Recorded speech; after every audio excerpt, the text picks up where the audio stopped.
Hi guys, and welcome to the channel.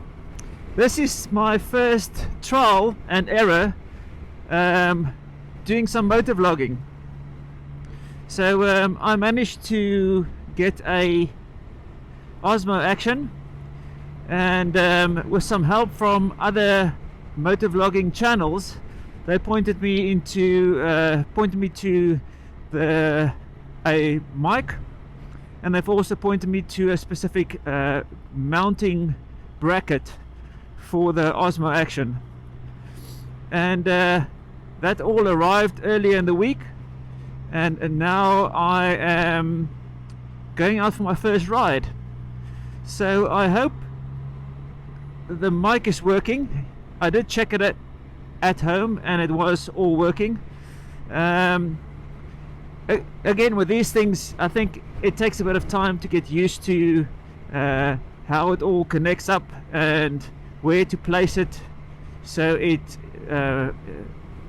you sort of get the best sound. Currently, I've got a chin strap, so it's not glued to the front of the helmet. I've got a flip-up helmet, and as much as I like the flip-up helmet, it does look like the chin mount is a bit it doesn't work that well, because it sort of covers the little button or little lever that I have to push to flip the helmet up.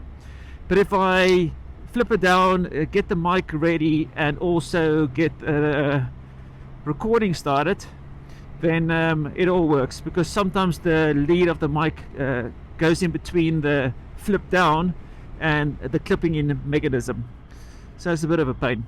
But yeah, we'll get used to it. But this is the first ride out with the Osmo Action.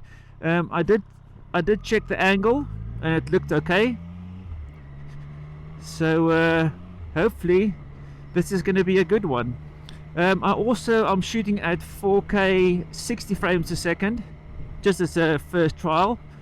I might go even down to 2.7K 60 frames a second, because I don't know, for YouTube I think anything, especially for motor vlogging, I don't know how you guys think, but for motor vlogging it can be a little bit too much. I think 1440 or 2.7K is more than good enough. I think you just need to get the speed, the frame rate high enough so that you can get that VP09 codecs from YouTube. Because if you shoot fast moving objects or fast moving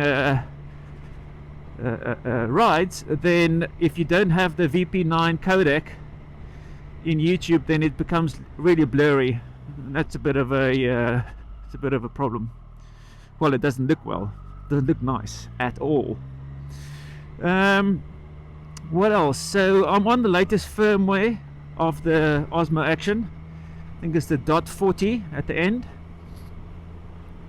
and I've got my mic just laying on the inside of my helmet, because of the bracket in the front. As you can see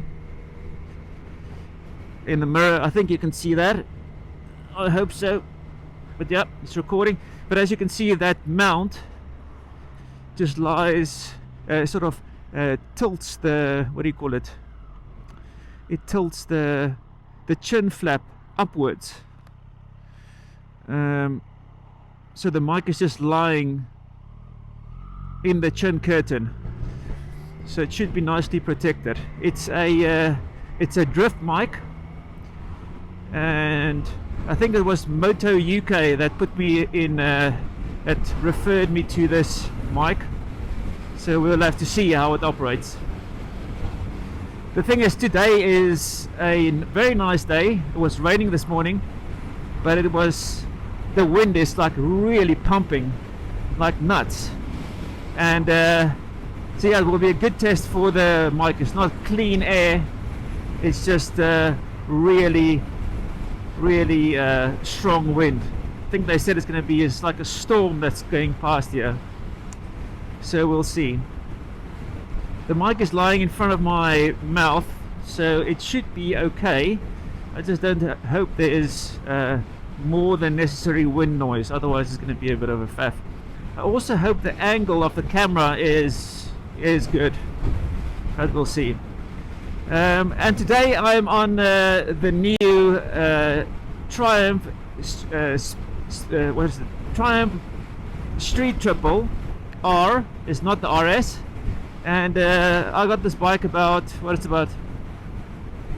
2 months ago, month ago I think, when I got it. For some bizarre reason I usually buy my motorbikes in the winter. It's a little bit weird, but I think sometimes I get a nice deal because the guys want to move stock, and this bike was one of the last ones that was left of the Triumph deal, and I bought this from streetbike.co.uk. I'm sitting on 414 miles, and yeah, it needs to have a 600-mile service soon. So I still need to mail the guys and ask them what are they gonna suggest. Am I gonna need to ride the bike up to them? I think it's about a good 2-hour ride. That's a bit of a faff, but especially if the weather on that specific day that you booked it in is going to be really bad. It's sort of getting to better weather here in the UK, but it's still, you know, if you catch a bad day, then it's going to be 2 hours on a bike in the rain, and that's not really ideal. Well, we'll see.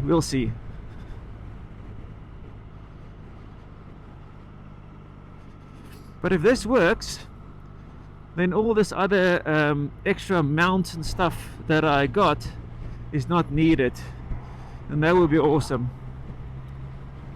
I can mount my 360 and for some camera viewpoint that points to myself, and then I can have the Osmo pointing forward. But this is just going to be a quick ride, just to check out and see if everything works. Maybe it works, maybe it doesn't. So we'll see. But I hope you guys enjoy it, and I hope there might be many motor vlogging as the weather becomes better and I can get out to ride a bit more.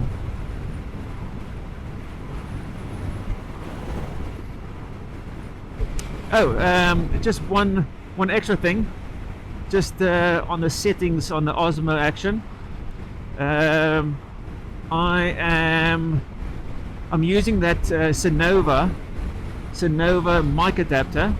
Now there's been a mixture of feedback about this mic adapter, that it doesn't work and sometimes it does work and whatever. Again, you know, most of the guys that I've seen say it works fine for them, but I'll have to see if it actually works, and it gives me good audio.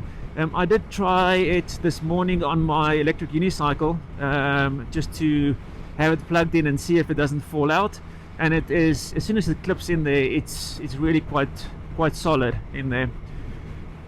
So that's the Sonova mic adapter. Now this mic adapter is another thing that's a benefit to this mic adapter is you can have the 3mm mic that you can plug into it. It creates a nice flat side profile to your camera. It's not like the GoPro where you have that big dongle that you need to velcro to the side of your helmet. But yeah, you know, I'm not knocking the GoPro. It's just I'm just highlighting that the GoPro, you have to have that big mic adapter, or you need to pay another, I think it's about £80 to get the what is that thing? It's the media mod. So you get a built-in mic, and then you get the mic adapter built into this little extra frame. So yeah, the Sonova adapter, Sonova or whatever, is actually quite nice because you can also drive power from it. so I can have a power bank, and that clips into the mic adapter at the bottom. So I can then connect the power bank to the camera. So if I want to do long rides and record that video, I can then do that. So we'll see. I've also enabled voice activation on the Osmo. Why is this guy going so slow now? To start and stop the video, so we'll see if that actually works. Yeah, it's still recording. Well, I hope it's recording. So just a bit of an update on the motorbike. As I said, 417 miles on it now. I've been very happy with this bike so far. I know it's still in the honeymoon period, but yeah, I've been very happy. Just the comfort and the riding position, and almost, like this bike really feels like a liter bike, like a big engine bike, and that is so nice. So you have the benefit of having something that's very light and nimble. It's really nicely flickable. That sounds awesome because of that triple engine, but it also feels like really like you're riding a big bike. Now, the only bike that I can compare this to is I had briefly for a few weeks, I had a S1000R BMW. That thing was an absolute rocket ship without a fairing, and love that bike, love the sound of it and whatever. It was like I was always saying to my friends, like, this bike should come with a Velcro seat, because you really need that seat, and Velcro trousers to stay on the bike, because man, that thing has got so much power. It's just insane. So yeah, so that's what I'm comparing the bike to. I also had a K1300S, that big beast, that mothership. That was a really nice bike. I had that bike for about 2 years. Really enjoyed it. But again, on the UK roads, it's not usable power. It's just too much power for the riding that I do. I'm not a track day machine, or I just like riding motorbikes. I just like motorbikes, full stop. It's just awesome. Just to be able to get out and clear your mind. And I sometimes also think about other stuff. There's like I usually describe motorbike riding to playing a game of squash. When you're on that court and you play a game of 40 minutes of squash, then the only thing you focus on is that little ball, and to be able to hit that ball. And riding a motorbike is fairly the same. You need to be so aware of your surroundings, and focus what you are doing, meaning riding the cars around you and everything, that you don't really have time to think about anything else. But sometimes it just gives you that time to sit and think about, I run over some work stuff, and what I can do better for my YouTube channel, because I really want to put a bit of effort into this. I've got it as my what do you call it? My lockdown challenge. So since lockdown started, I really started ramping up my not my YouTube channel, but just like in making more videos, learning more about making videos, getting used to speaking to a camera, looking at different options, sorting out my gear, so that when I do go out, I've got everything ready to rock and roll, because all these things takes a lot of time to sort it out. And if you don't have it ready, then it's always a pain to get out. So it's always nice to be able to get your gear right, so that when you go out, it's all good. You can just grab the bits and then go. So we are traveling through, getting close to Newbury now. I came from the M4, and this is the A4 Bath Road. And as you can see, the sun is out. People are playing. Kids are playing in the park, getting rid of the extra energy. So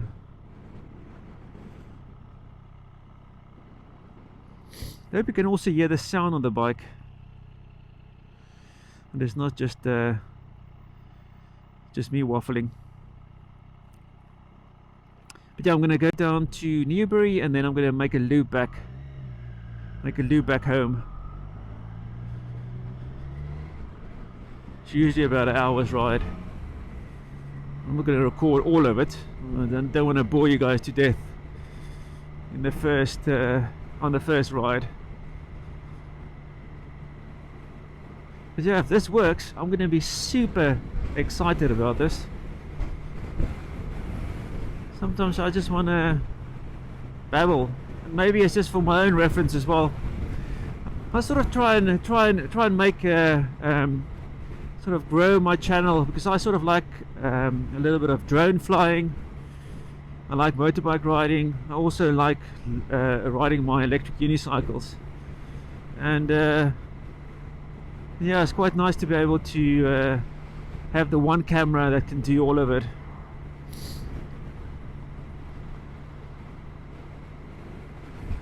So there's a speed camera here. It's a bit of a... No, they've taken the speed camera down. Oh, interesting.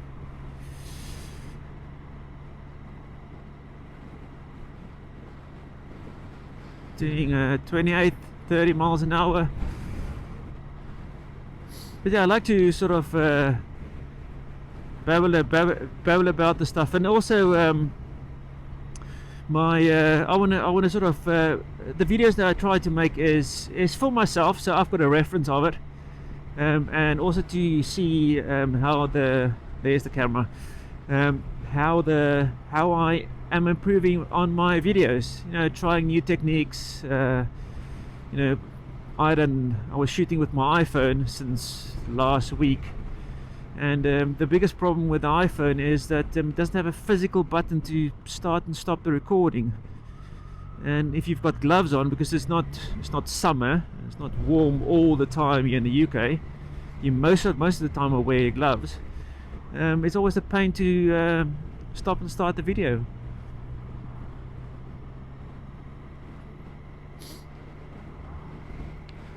So if you can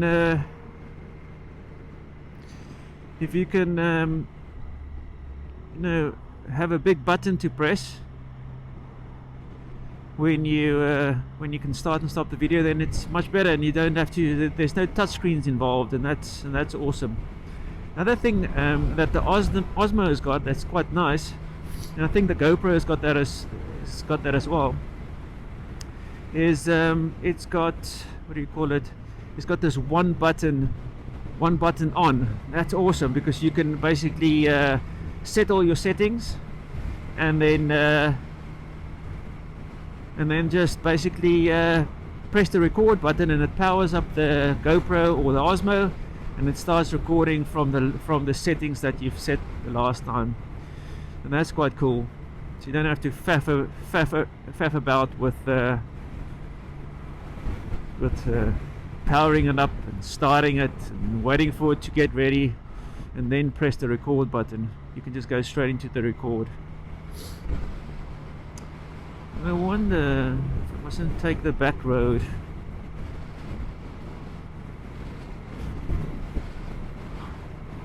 Let's carry on.